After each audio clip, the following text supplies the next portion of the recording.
that I'm gonna ask you, brother. First of all, this is Skipp Townsend, and I'm interviewing. Tell me your name, brother. What's your name? Shonteze Williams. Shonteze Williams. You got to speak up. I don't have the white people at the camp. Shonteze Williams, brother. Yes, sir. And tell me the community you were born and raised in, brother. I was born and raised in the community that's now called the Rollin 30s, Harlem Crips. It has a couple of other different acronyms, Dirt Gang, and a few other things that represent the community in which I was born in. Yes, sir. So, to my knowledge, brother, from what I understand, your mother is actually the sister of two brothers who are well known in that community. Who are your uncles, brother, if you don't mind sharing it?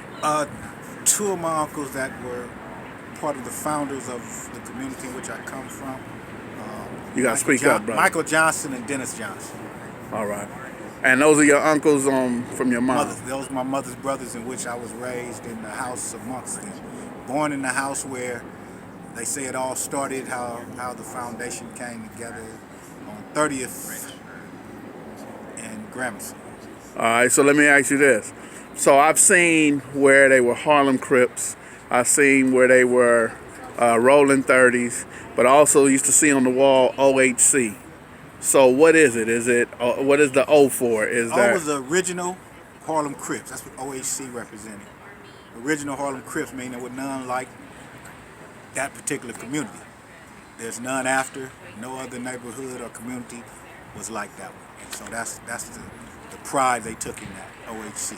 And why is that such a distinct neighborhood? What separates them from any other Crip neighborhood in that area? Because we were a part of the chain, but we were the one of the O piece that didn't become a neighborhood. We weren't a neighborhood gang. We were Harlem Crips and Rollin 30s. We were the piece that no one influenced us. No one pressured us to become anything more. So we stood strong on being Harlem Crips. Yes, sir. All right, and from my knowledge, brother, growing up, not far from there was a notorious park where I know I never went to. It was a treacherous park in walking distance from where I was at, but I just couldn't go, man. And was that the headquarters? Was that where everybody really started from? Is that what happened, or what? That was the main source before the other sectors came into existence. Dinker Park. Yes, sir. Was the headquarters in the beginning. It was the foundation, but then we began to migrate to other areas, and we lived on 2nd Ave as well, and so that became a place of income. And then we had 39th that also became a place of income, and so chapters came out of those. But the way in which it works is that Harlem Crip was the branch of a tree. 39th Ave's, 37th, and all the other factors were branches on the tree. And even to what has become Dirt Gang is a branch that's on the tree. But the foundation and the roots of it all from Harlem Crip. And if you want to go back even before that time, they had the Godfather piece and they had the Rebel Rousers. What was the Rebel Rousers? I ain't never heard that. Yeah, Rebel Rousers was like a chapter of which was all west of Slauson. So you had the Slauson Boys Gladiators. They had Rebel Rousers in our area over there. Oh, okay. Which was before our time in the 30s and all the way to Venice and so forth over there. Venice Boulevard, not Venice Beach, but Venice Boulevard. Okay, so let me ask this question, man. Growing up over there, I knew people like Harold Mack, Rock, that you talking about 2nd Ave. So, Box used to do all the lowriders. He has a little brother named Rock. We the same age. So I'd hang out with Rock and Harold Mack until one day they told me I was a blood. See, I didn't know I was a blood. Harold Mack and them told me that I was a blood, man. So when do you think it all changed, when we stopped being friends and the differences came? What year was that it hit you, that you remember? I think that it really came into effect to drawing a line between the two was probably the early 80s. Okay. Some people go back and say 78, 79. For me, it was probably 80, 81 is when we started making the distinction to where you were from this part of Jefferson, then you was a blood. If you was north of Jefferson, you was a blood. Right. If you was South of Jefferson, you was a Harlem Crip. Right. Harold Mack, and so you say Harold Mack. Harold Mack on 9th Ave. We went as far as from Normandy and Jefferson to Crenshaw, West Boulevard. Sometimes we expanded even further. You know, in little clusters, it would make. Okay, go back. Y'all went all the way to West Boulevard. Yes, sir. To West Boulevard and what? Give me a street. Jefferson. Say Jefferson. Okay. And West Boulevard. So I always thought that was the West Boulevard neighborhood. So West Boulevard is from West Boulevard, Crenshaw, but you know they were smaller clusters, but they were more Adams up Adams way. Right. From Jefferson, once again north, Right. north of Jefferson up West Boulevard, Vineyard Park, things of that nature, Farmdale, Right. and back all of that cluster, all the way to La Brea. Then you had gear gangs right. to take those clusters, but for us being a pretty big community, we were always in other people's communities as well. Right. Okay, so let me ask another question. So, of course, Michael Johnson, rest in peace. That's your uncle, right? Yes, sir. But are there any more individuals who are really prominent? Oh, man, got to talk about the Wayne Capers. But were there any more people who are really prominent over there who might not be here today that got a big name from OHC, from the Harlem? Oh, man, we have about 10 different T-shirts full of really prominent people that lived and died literally Harlem Crips. You know, Brandon Davis, baby bro. Oh, baby, bro. He lived in my neighborhood, though, man. How was he a Harlem Crip when he lived around the corner from some of the most notorious Rollin 20 Bloods, man? And we all knew where he lived. Yeah, exactly. Well, that's why, because he was notorious. And like I said, we lived in other people's communities all the time. Right. You know what I mean? And we would cluster in the way we lived in those times. Brandon just being one, David Brown, Lil Dave, Big Mel.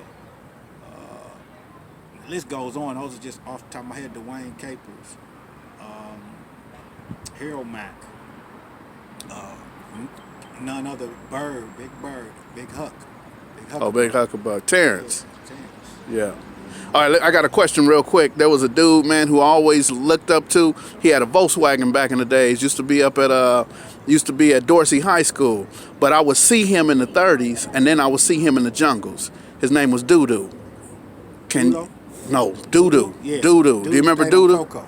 Right. Yeah, he but lived on Cocoa. he lived on Cocoa, but I think he was from 30s. Yes, he was. Hey, man, explain that to me, man. People ain't gonna believe this. So I'm dating myself because I was going to Dorsey 79, 80 when Doodoo was up there. In the jungles. And he be in the jungle. I see him in the jungles, and then I see him in the 30s. Well, you know, like I said, once again, Speak up a little bit. many people that lived in the 30s would venture out to other communities. And you know, we had a mindset, I don't know if it was crazy, but we believed that we could go anywhere. You know, the earth was our turf, as we like to say. You know, so I believe that would be a piece of why we weren't limited, you know. Once we felt a certain way about how we moved and did things. You know, so I could name a few. You know, I've stayed in the jungle a time or two. So, you know, makes it interesting. All right, so look, my last question is, if there's anything you could leave people with, the people who are watching this, that might be a misnomer or a misconception about the Harlem Crips, something that, you know, you've heard before and you thought to yourself, man, that ain't true, and you want to put out some rumors or whatever and make sure people stop the rumors. Are there any rumors about the Harlem Crips or anything you want to make sure that they know this is the fact and this is the real? I believe everybody wants to live. You know, me personally, you know, I promote peace, I promote life, I promote change, and so, you know, it is what it is over there. But I think most of all, if I could leave anyone with anything, it would be everybody wants to live. I don't think the Harlem Crips are coming over there terrorizing anyone. And so, you know, if they're not terrorizing anyone, nobody should be terrorizing them. Yes, sir. Well, I appreciate it. And they call you what? Shonteze. What they call you before, though, bro? You know, people been in the pen, know you, recognize you. Yes, sir. It was Den. Then. Yes, And in 2009, November 5th, brother, tell me what happened?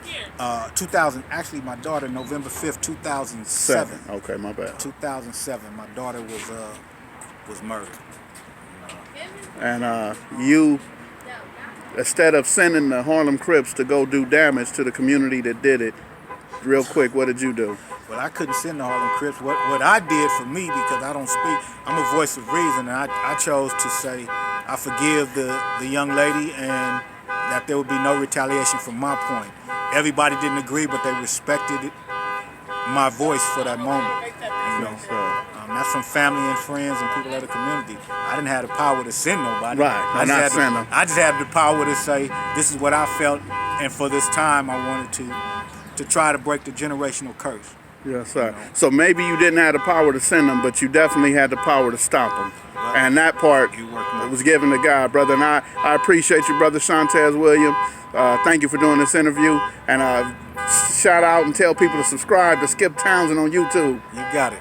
For those who watching, subscribe to Skipp Townsend on YouTube. And tell them we from different communities. Should we even be friends?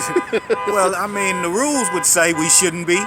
Right. But, you know, when you grow up and become a real man, then the color of our rags no longer matters. The color of our hearts. Yes, it makes sir. all the difference.